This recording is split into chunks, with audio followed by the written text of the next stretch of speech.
क्या आप भी मार्केट के नकली मूव में हर बार अपना स्टॉप लॉस दे देते हैं? सो हेलो फ्रेंड्स, मेरा नाम साहिल है और मैं आपका स्वागत करता हूं एसएमसी के zero to advance trading series के एपिसोड 2 में। देखो, ज्यादातर ट्रेडर्स ने लिक्विडिटी का नाम सुना होगा, लेकिन उसका एक्चुअल मीनिंग, टाइप्स और कैसे स्मार्ट मनी इसको यूज करके मार्केट में ट्रैप बनाती है, वो कहानी बहुत कम लोग जानते हैं।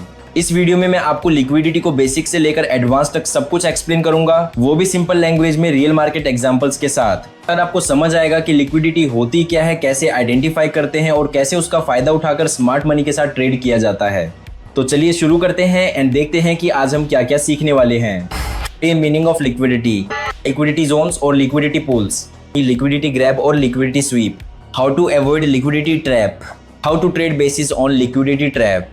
चलो फ्रेंड्स, बात करते हैं अपने पहले topic real meaning of liquidities की। इसे एक सिंपल एग्जांपल से समझते हैं। मान लो आपके पास एक कार है और आप उसे 5 लाख में सेल करना चाहते हो, लेकिन जब आप मार्केट में जाते हो तो कोई भी बायर मिलता ही नहीं।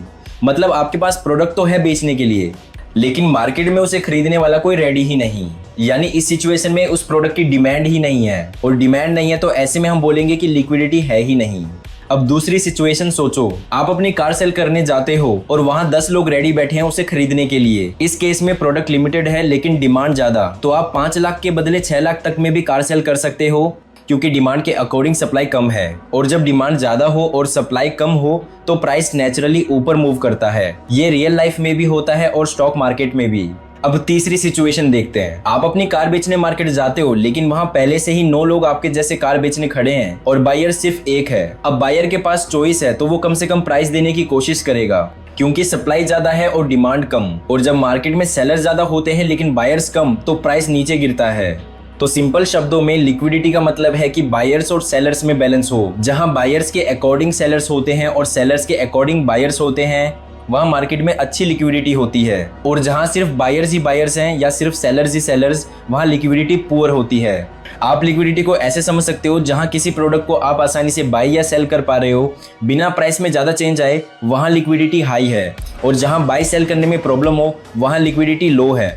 अब इसको ट्रेडिंग के पर्सपेक्टिव से समझते हैं। मान लो प्राइस लगातार अप ट्रेंड में ऊपर जा रहा है। काफी ऊपर जाने के बाद एक पॉइंट आता है जहां नए बायर्स भी मार्केट में एंट्री लेना चाहते हैं, लेकिन प्रॉब्लम ये है कि कोई सेल करने को रेडी ही नहीं। मतलब जब तक मार्केट में कोई सेल नहीं करेगा तो कोई बाय कर ही नहीं सकता। इस पॉइंट पर भी प्रॉपर लिक्विडिटी नहीं होती।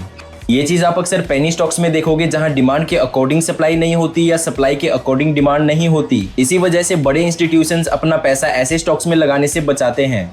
तो होपफुली अब आपको लिक्विडिटी का रियल मतलब समझ आ गया होगा, चाहे वो रियल लाइफ में हो या ट्रेडिंग में। लिक्विडिटी का बेसिक प्रिंसिपल एक ही है, डिमांड और सप्लाई का बैलेंस। चलो अब बात करते हैं लिक्विडिटी जोन्स और लिक्विडिटी पूल्स की। लिक्विडिटी जोन का मतलब होता है मार्केट का वो एरिया जहां बायर्स और सेलर्स दोनों काफी एक्टिव होते हैं और जहां पर बहुत सारे पेंडिंग ऑर्डर्स अक्यूमुलेट होते हैं। ये जोन प्राइस के आसपास एक मैग्नेट की तरह काम करता है।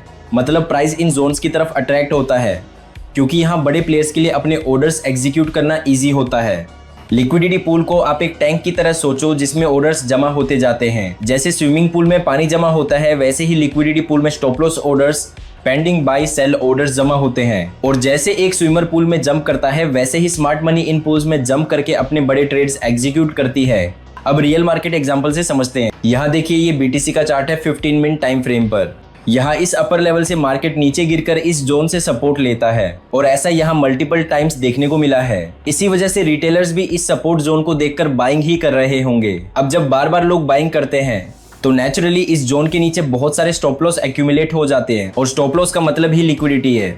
मतलब अगर मार्केट इस जोन को निकालेगा तो जिन लोगों ने यहाँ बाय में एंट्री ली थी वो सब अपनी पोजीशन को सेल करना स्टार्ट करेंगे। और यहीं पर हमें दिखता है कि जैसे ही मार्केट इस लेवल को ब्रेक करता है, हमें कितना अच्छा सेलिंग मूव देखने को मिलता है। और इतना अच्छा मूव आने के पीछे एक और रीजन था, क्योंकि मार्केट ने यहाँ मल्टीपल टाइम सपोर्ट लिया था। यानी इस जोन से बार बार बाइंग हुई थी और उन सभी का स्टॉप लॉस यही नीचे था। तो ये जोन सिर्फ लिक्विडिटी जोन नहीं रहा, बल्कि एक लिक्विडिटी पूल बन चुका था जहां पर बहुत सारी लिक्विडिटी अवेलेबल थी। और आपको तो पता ही है, मार्केट हमेशा वही मूव करता है जहां लिक्विडिटी अवेलेबल होती है।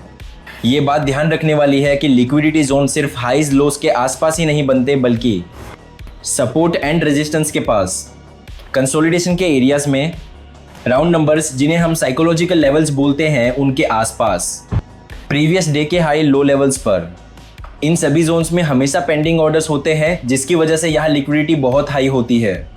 और हाँ, लिक्विडिटी पूल्स कभी भी स्टैटिक नहीं होते, ये टाइम के साथ शिफ्ट होते रहते हैं। जैसे जैसे प्राइस मूव करता है, ट्रेडर्स नई स्टॉप लॉसेस लगाते हैं, नई पेंडिंग ऑर्डर्स प्लेस करते हैं और वही नई लिक्विडिटी पूल्स क्रिएट होते रहते हैं। तो सिंपल शब्दों में लिक्विडिटी जोन वो एरिया है जहां बायर्स और सेलर्स एक्टिव होते हैं और लिक्विडिटी पूल वो जगह है जहां उनके ऑर्डर्स जमा होते हैं। और याद रखो, प्राइस अक्सर लिक्विडिटी की तरफ अट्रैक्ट होता है, ना कि उस जगह से दूर रहता है। चलो अब बात करते हैं लिक्विडिटी ग्रैब और लिक्विडिटी स्वीप की। देखो, लिक्विडिटी ग्रैब का सिंपल मतलब होता है स्टॉप लॉस हंटिंग। ये तब होता है जब प्राइस ऐसे लेवल को तोड़ता है जहां बहुत सारे ट्रेडर्स के स्टॉप लॉस या पेंडिंग ऑर्डर्स लगे होते हैं, सिर्फ इसलिए ताकि बड़े प्लेयर्स अपने लार्ज ऑर्डर्स क्वाइटली फिल कर सकें। और जैसे ही उनका काम कंप्लीट होता है, प्राइस तुरंत रिवर्स हो जाता है। मान लो किसी इंस्टीट्यूशन को 100 के प्राइस पर 1000 लॉट्स बाय करने हैं। अगर वो सीधा इतना बड़ा ऑर्डर डाल दे तो पूरा फिल एक ही प्राइस पर नहीं होगा। कुछ लॉट्स 100 पर, कुछ 110 पर और कुछ 120 पर एग्जीक्यूट होंगे। इससे उनका एवरेज एंट्री प्राइस खराब हो जाएगा। इसीलिए इंस्टीट्यूशंस को बायर सेलर्स का क्राउड चाहिए होता है, मतलब प्रॉपर लिक्विडिटी, ताकि वो अपना पूरा ऑर्डर एक नैरो प्राइस रेंज में फिल कर सके। ये क्राउड उन्हें वहीं मिलता है जहां ऑलरेडी लिक्विडिटी पड़ी होती है, जैसे प्रीवियस लोज या स्ट्रॉन्ग सपोर्ट लेवल्स। यहाँ रिटेल ट्रेडर्स अपने स्टॉप लॉस और पेंडिंग ऑर्डर्स लगाते हैं। अब लिक्विडिटी कैसे ग्रैब होती है ये समझो। इंस्टीट्यूशंस प्राइस एक्शन ऐसा बनाते हैं कि मार्केट उस सपोर्ट को तोड़कर नीचे चला जाता है। सपोर्ट के नीचे के स्टॉप लॉस ट्रिगर हो जाते हैं। जो ट्रेडर्स ब्रेकडाउन देखकर सेल करते हैं, उनके सेल ऑर्डर्स भी एक्टिवेट हो जाते हैं और यही सारे सेल ऑर्डर्स इंस्टीट्यूशंस के लिए बाय लिक्विडिटी बन जाते हैं। फिर वो क्वाइटली अपना पूरा बाय फिल कर लेते हैं और जैसे ही फिल हो जाता है, मार्केट तुरंत रिवर्स हो जाता है। यही है लिक्विडिटी ग्रैब, एक short sharp trap. Liquidity SVEEP में डिफरेंस ये होता है कि प्राइस सिर्फ थोड़ा सा ही नहीं गिरता, बल्कि उस जोन के अंदर गहराई तक जाता है, बहुत सारे ऑर्डर्स अब्सॉर्ब करता है और जब इंस्टीट्यूशंस का फिल कंप्लीट हो जाता है, तब मार्केट अपनी रियल डायरेक्शन में एक स्ट्रॉन्ग सस्टेन्ड मूव देता है। शॉर्ट एंड सिंपल ये समझो, ग्रैब एक छोटा झटका होता है लिक्विडिटी कलेक्ट करने के लिए, जबकि स्वीप एक डीप लीन होता है। लेकिन दोनों का गोल एक ही है, क्राउड के ऑर्डर्स को अपने फेवर में यूज करके बड़ी पोजीशंस फिल करना। चलो अब इन दोनों को रियल मार्केट एग्जांपल से समझते हैं। Example 1, liquidity grab. सबसे पहले समझते हैं लिक्विडिटी ग्रैब। ये निफ्टी 50 का चार्ट है 15 मिनट टाइम फ्रेम पर। यहाँ आप देख सकते हो कि इस ट्रेंड लाइन से प्राइस ने लगातार 3 बार रिजेक्शन फेस किया। इसका मतलब है कि ट्रेंड लाइन के ऊपर काफी सारी लिक्विडिटी अवेलेबल हो गई होगी, लेकिन इस बार जब मार्केट इस ट्रेंड लाइन पर आता है तो सीधा इसको ब्रेक कर देता है। इससे होता यह है कि उन सभी सेलर्स के स्टॉप लॉसेस हिट हो जाते हैं जिन्होंने इस ट्रेंड लाइन पर सेलिंग की थी। साथ ही ब्रेकआउट पर एंट्री लेने वाले बायर्स के ऑर्डर्स भी ट्रिगर हो जाते हैं। लेकिन ट्विस्ट ये है कि मार्केट यहाँ सस्टेन नहीं करता। सभी को बाइंग में एंट्री दिलाने के बाद मार्केट उल्टा रिवर्स हो जाता है। यही होता है लिक्विडिटी ग्रैब, एक छोटा शार्प मूव जिसमें सिर्फ लिक्विडिटी ली जाती है और तुरंत रिवर्सल आ जाता है। अब देखते हैं लिक्विडिटी स्वीप का एक एग्जाम्पल।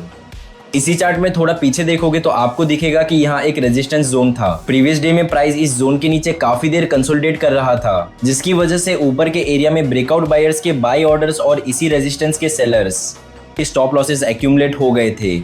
लेकिन जब नेक्स्ट डे मार्केट इस जोन को तोड़ देता है तो ब्रेकआउट के बाद प्राइस तुरंत रिवर्स नहीं करता, बल्कि थोड़ी देर जोन के ऊपर सस्टेन करता है ताकि ज्यादा से ज्यादा लोग एंट्री ले सके। और जब सबकी एंट्री हो जाती है उसके बाद प्राइस पूरा रिवर्स हो जाता है। यही होता है लिक्विडिटी स्वीप। ग्रैब के कंपैरिजन में स्वीप में प्राइस जोन के अंदर ज्यादा टाइम स्पेंड करता है, ज्यादा ऑर्डर्स एब्जॉर्ब करता है और उसके बाद एक पावरफुल मूव देता है। तो अब जब आपको समझ आ गया कि लिक्विडिटी ग्रैब और लिक्विडिटी स्वीप कैसे काम करते हैं, तो अब अगली सबसे इंपॉर्टेंट चीज ये है कि इन ट्रैप से बचा कैसे जाए।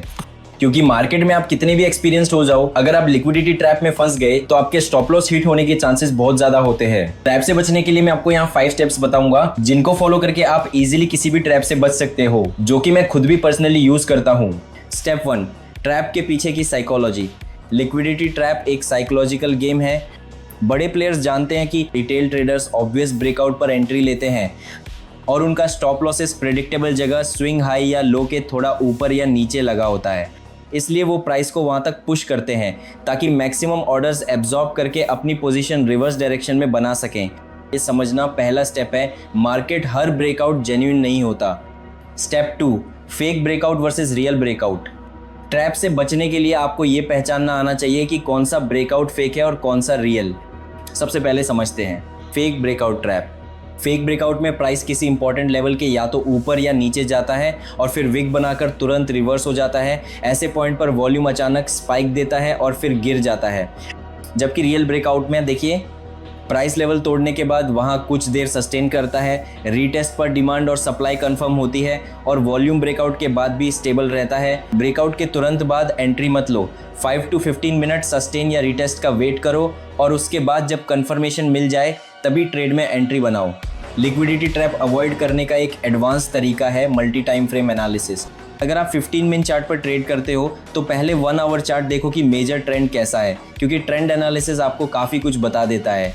अगर ब्रेकआउट माइनर ट्रेंड के ऑपोजिट जा रहा है तो ऐसी सिचुएशन में ट्रैप होने के चांसेस ज़्यादा होते हैं। जैसे कि 1H चार्ट डाउन ट्रेंड में है लेकिन 15 मिनट चार्ट पर ब्रेकआउट ऊपर की तरफ आया, ऐसी सिचुएशन में फेक ब्रेकआउट का रिस्क हाई होगा। स्टेप 4, स्टॉप लॉस का स्मार्ट प्लेसमेंट। ट्रैप से बचने का एक सिंपल लेकिन इग्नोर्ड मेथड, स्टॉप लॉस को ऑब्वियस पॉइंट्स पर मत लगाओ, क्योंकि अगर सभी ट्रेडर्स एक ही जगह एसएल लगा रहे हैं, द पीक वो जगह बड़े प्लेयर्स का टारगेट होती है। इससे बचने के लिए आप अपने एसएल थोड़ा सा बफर दे सकते हो कुछ पॉइंट्स का, जिससे होगा ये कि अगर मार्केट लिक्विडिटी ग्रैब करके रिवर्स करता है तो आपका यहाँ स्टॉप लॉस सेफ रहेगा। Step 5, patience is the real edge. Market में सबसे बड़ा वेपन होता है पेशेंस, ट्रैप अवॉइड करने के लिए। सबसे पहले कंफर्मेशन का वेट करो। अगर कुछ भी कन्फ्यूजन है तो ट्रेड में एंट्री मत बनाओ, क्योंकि लॉस लेने से अच्छा है अपॉर्चुनिटी मिस करना। तो फ्रेंड्स, अब जब हम समझ चुके हैं कि लिक्विडिटी ट्रैप कैसे होता है और उससे बचना कैसे है, तो अगला लेवल है उसी ट्रैप को अपने फेवर में यूज़ करके ट्रेड करना। यही वो स्किल है जो एक नॉर्मल ट्रेडर को स्मार्ट ट्रेडर बनाती है।